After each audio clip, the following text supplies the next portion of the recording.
Ya, dialog kita lanjutkan kembali masih bersama Pak M. Nasir dan juga Neta Espane, dan melalui sambungan telepon masih ada Sisno Adiwinoto.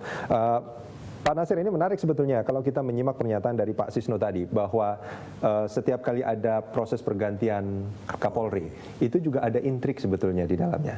Nah, ini Anda melihatnya siapa yang bermain intrik ini? Apakah sebetulnya politik yang bermain intrik di institusi Polri atau sebetulnya dari internal Polri? Karena ambisi mungkin itu yang memang mencoba untuk mendekati ke politik. Saya pikir kedua-duanya, Pak. Kedua-duanya bermain. Kedua-duanya, artinya bukan juga bermain.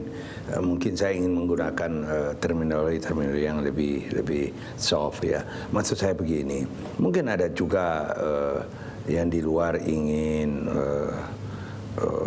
siapa begitu Kapolrinya. Merasa cocok dengan siapa? Ya. Kemudian yang di dalam juga 1, 2 orang, 3 orang yang mungkin merasa pantas, merasa layak, itu yang saya bilang tadi, membuat gerbong itu. Dan itu terasa, Pak, memang tidak terkatakan, tetapi terasa. Yang menurut saya, Pak, menurut saya itu yang sebetulnya tidak bagus, karena dia akan merusak. Yang pertama, kemandirian tergadaikan, Pak. Jadi nanti caranya merusak seperti apa menurut Anda? Apakah yang terjadi saat ini juga salah satu intrik yang dimainkan? Artinya secara tiba-tiba Pak Budi Gunawan itu menjadi tersangka dan KPK tiba-tiba mempunyai 2 alat bukti yang cukup, kan artinya, kan? Ya, artinya kalau itu janganlah dibahas, Pak. Saya kira kita sedang bicara aja institusi kepolisian. Institusi yang begitu penting di Republik. Milik rakyat. Iya, milik rakyat, Pak. Bapak juga punya andil di sana. 424.000 orang anggotanya tersebar di seluruh tanah air. Nah, ini harus dijaga sebagai kekayaan, sebagai aset. Nah, saya kembali lagi, Pak. Mungkin yang perlu kita atur ke depan, bagaimana kemandirian Polri ini terjaga. Artinya kalau perlu, Pak, Kapolri itu kalau perlu menerima instruksi-instruksi Presiden itu untuk hal-hal yang lebih bersifat kebijakan besar. Sementara operasional tidak perlu barangkali. Bang Neta, ini kalau kita bicara soal intrik, Bang Neta, dari amatan Anda selama ini, seperti apa biasanya intrik yang dilakukan di internal Polri? Iya, intrik dalam pandangan kita, intrik itu bahkan menjadi satu budaya ya di kepolisian ya. Budaya, artinya ini sudah lama sekali. Sudah lama dan sering muncul dan bisa mencuat tiba-tiba. Karena di sana itu ada diskriminasi antar angkatan, suku, ya kan. Kemudian antar akpol non akpol itu sangat tajam gitu. Non akpol itu jangan harap bisa gampang dapat pendidikan atau jadi jenderal. Artinya ini bukan hanya soal jabatan kursi Kapolri, tapi juga jabatan di bawahnya. Itu juga intrik terjadi. Jadi jabatan-jabatan tertentu jangan harap bisa akpol duduk di situ, gitu. Nah, ini jadi itu sebenarnya bibit itu sudah ada. Tapi yang paling parah adalah sekarang intrik itu dibawa keluar, kemudian menjadi manuver pihak-pihak tertentu untuk menghancurkan Polri. Kenapa kemudian KPK melakukan kriminalisasi terhadap Budi Gunawan? Ini bagian dari keluarnya intrik di internal, kemudian disambut eksternal untuk melakukan pembusukan atau penghancuran terhadap Anda melihat ini sebagai kriminalisasi yang dilakukan oleh KPK, atau sebetulnya ada sumber-sumber bukti yang disampaikan oleh pihak tertentu kepada KPK? Jadi kasus ini sudah lama.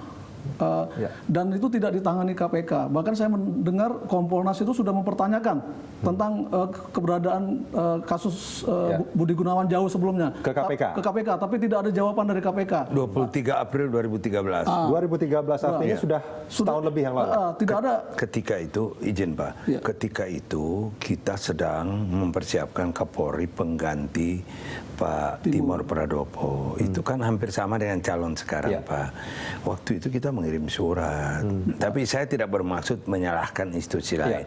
Tapi keterangan ini perlu agar ada keseimbangan informasi, keseimbangan informasi. Karena kita Kompolnas ini kan dituduh selingkuh, dituduh tadi ada beberapa Padahal tidak ya? Oh, sama sekali tidak. Itu terbukti dari surat mereka mempertanyakan tentang posisi kasus BG. Tidak ada jawaban. Kok tiba-tiba ketika BG mau menjadi Kapolri, langsung dijadikan KPK punya keberanian yang begitu dahsyat. Pasti ini ada bukan pasti lah, kita menduga ini ada backingan dari internal, ada supply data dari internal. Nah, padahal KPK setiap menetapkan seseorang sebagai tersangka pasti memiliki 2 alat bukti yang cukup di tidak hanya bagi itu. mereka. Jadi kita coba ingat dulu kasus Joko Susilo. Ketika kasus simulator SIM itu diproses, itu kan ada pemeriksaan saksi-saksi. Ya. Pak Joko Susilo pun dijadikan saksi dulu, baru jadi tersangka. Kenapa kok tiba-tiba Budi Gunawan ujuk-ujuk jadi tersangka? Belum pernah diperiksa. Tidak ada pemeriksaan saksi-saksi dan Budi Gunawan belum diperiksa. Nah, kemudian yang dikenakan adalah tuduhan gratifikasi, tapi tersangkanya 1. Ya kan? Harusnya kan 2 ya? Harusnya 2, yang memberi suap dan yang menerima suap. Ya. Nah, kemudian tuduhan gratifikasi itu tahun 2004. Padahal undang-undang gratifikasi itu 2010. Ya. Jadi disinilah kerancuan-kerancuan ini saya kira Polri harus solid. Polri harus solid melakukan perlawanan terhadap ini. Kalau tidak, ini KPK akan menjadi arogan, menjadi full power, seolah-olah dewa. Artinya kalau boleh saya simpulkan dari pernyataan Bang Neta tadi, bahwa intrik-intrik di internal Polri itu terjadi bukan hanya pada saat pergantian Kapolri, tapi juga jabatan-jabatan di bawahnya. Tapi selama ini tidak pernah keluar ya, itu semua terjadi di dalam. Tidak pernah dibawa keluar. Tidak pernah dibawa keluar. Tapi kalau kita dari luar menyorot itu sering. Oke, baik. Pak Sisno. Ya. Halo Pak Sisno. Iya. Ya, Pak Sisno, bagaimana tanggapan Anda, Pak? Sebetulnya ini kalau kita bicara soal intrik, pergantian jabatan tertentu, termasuk juga Kapolri, itu ada yang bermain di dalam sebetulnya. Banyak yang berambisi. Iya. Untuk tadi intrik itu kan akibat ya. Terjadilah stemming bell, tidak solid, ya tadi yang dibilang perang, bintang tadi kan. Itu kan akibat. Saya lebih mengajak untuk kita tidak sekadar memperhatikan atau menaruh perhatian kepada akibat. Karena ini begitu ada PLT atau ada Kapolri, akibat ini selesai gitu loh. Tapi pembuat intrik ini, ya, pembuatnya, penyebabnya, ini perlu. Jangan, ya, tadi yang mau memperlemah sekarang gilirannya institusi Polri, tapi bukan Polri saja. Institusi kepresidenan, lembaga Kompolnas, DPR RI, itu si pembuat intrik ini menggoyahkan. Dan iman internal Polri nampaknya kurang cukup kuat ya. Negara dipertaruhkan. Pak Sisno? Iya. Dan nampaknya internal Polri imannya juga kurang begitu kuat sehingga digoyang begitu langsung terbawa arus ya? Itu dengan sendirinya karena tadi ada kepentingan-kepentingan pribadi, tapi ini akan segera selesai. Ya. Kalau sudah ada sekarang ada PLT, selesai itu di dalam, ada mungkin nanti Kapolri selesai. Tapi pembuat intrik yang terus tiap ada pergantian, ada nanti menteri, ada mau presiden, ini kan penyebab pembuat ini jangan, apalagi dia kalau terselubung dalam pengayunan kewenangan kekuasaan. Ini yang perlu kita juga taruh perhatian kepada pembuat atau penyebab ini. Terlepas dari tadi yang ditampilkan, bisa saja tadi oknum personnya itu Budi Gunawan bisa saja terbukti, tapi kan bisa saja tidak terbukti.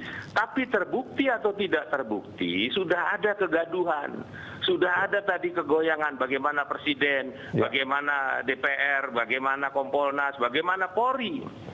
Yang tadi seperti digoyang, dilemah.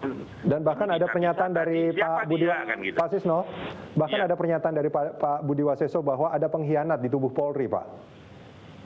Iya, itu bisa diselesaikan di dalam, tapi jangan ini akibat, ikutan akibat, jangan hanya sebab akibat, jangan hanya kita mempersoalkan akibat.